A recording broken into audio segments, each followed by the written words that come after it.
Hello everyone. Today let me teach session 16 of green techniques. Alright. Now let us have a look into the contents of this session. First one is synthesis of adipic acid, catechol, disodium amino diacetate, and the second one is synthesis of ibuprofen by Booth synthesis. Okay. What are the learning objectives of this session? To study the synthesis of adipic acid, catechol, disodium amino diacetate, in brief it is called DSIDA. Okay. And to discuss Booth synthesis of ibuprofen. What are the session outcomes? At the end of the session, students will learn the synthesis of adipic acid, catechol and disodium amino diacetate. Students will also study Booth synthesis of ibuprofen. Okay. Now let us see the synthesis of adipic acid and catechol. Adipic acid is required in large quantities for the synthesis of nylon, plasticizers and lubricants. It is usually prepared from benzene. Okay. Like adipic acid, catechol is also manufactured from benzene. This causes environmental and health problems. Benzene is also prepared from non-renewable source. In the synthesis of adipic acid, nitrous oxide is generated as a byproduct. This contributes to the greenhouse effect and destruction of ozone layer. Alright. A green synthesis of adipic acid and catechol was developed by John W. Frost and Karen Drass, starting from glucose using a biocatalyst, that is genetically altered E. coli bacteria. Okay. Now here is the equation, okay, for the synthesis.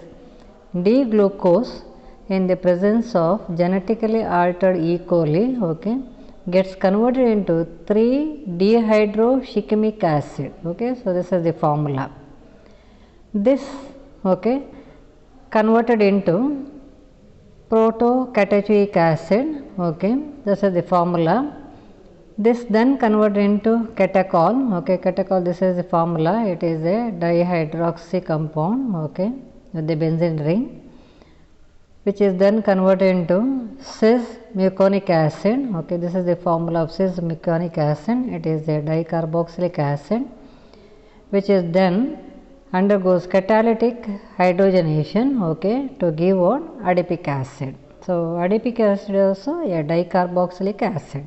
Alright.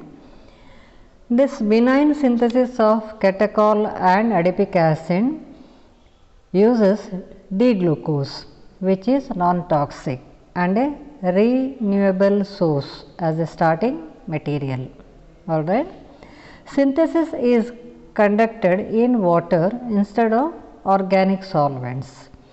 The reaction can be stopped at a catechol stage or at the adipic acid stage by using another genetically altered E. coli. Okay. Let us now study the synthesis of disodium amino diacetate, that is, in short it is called DSIDA. Okay. In the manufacture of Monsanto's a herbicide, an intermediate DSIDA is prepared by Stecker synthesis. In this synthesis, a hazardous chemical, hydrogen cyanide, is used. This requires special handling method, okay, to minimize the risk to workers and environment. An alternative green synthesis of DSIDA was developed by Monsanto. So, here is the equation, okay, for the synthesis. You can see here diethanolamine, okay, reacts with sodium hydroxide in the presence of copper catalyst to give what?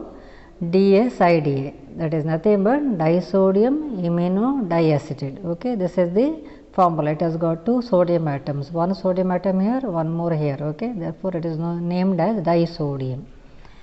And then elimination of 4 hydrogen molecules. All right. Now let us discuss Booth's synthesis of ibuprofen. Ibuprofen is one of the products used in large quantities for making pharmaceutical drugs like analgesics, that is painkillers. It is a non-steroidal anti-inflammatory drug. Okay. It works by blocking our body's production of certain natural substances that cause inflammation. This effect helps to decrease swelling or pain or fever. All right. The traditional commercial synthesis of ibuprofen was developed by the Boots Company of England in 1960. Now, what are the steps involved? The synthesis consists of 5 steps. Okay. So, this is the reactant isobutyl benzene reacts with acidic anhydride. This is the formula. Okay. In the presence of aluminum chloride. Okay.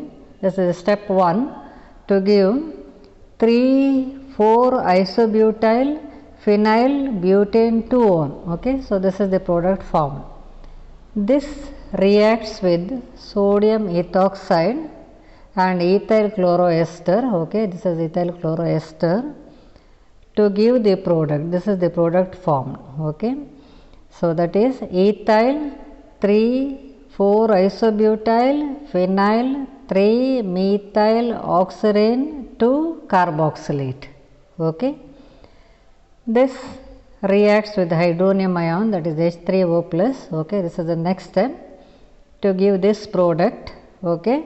So, what is the name of this product? That is the IUPAC name 2,4-isobutyl phenyl propanol. Okay. Propanol, because it has got RDD group here. Okay. Propanol.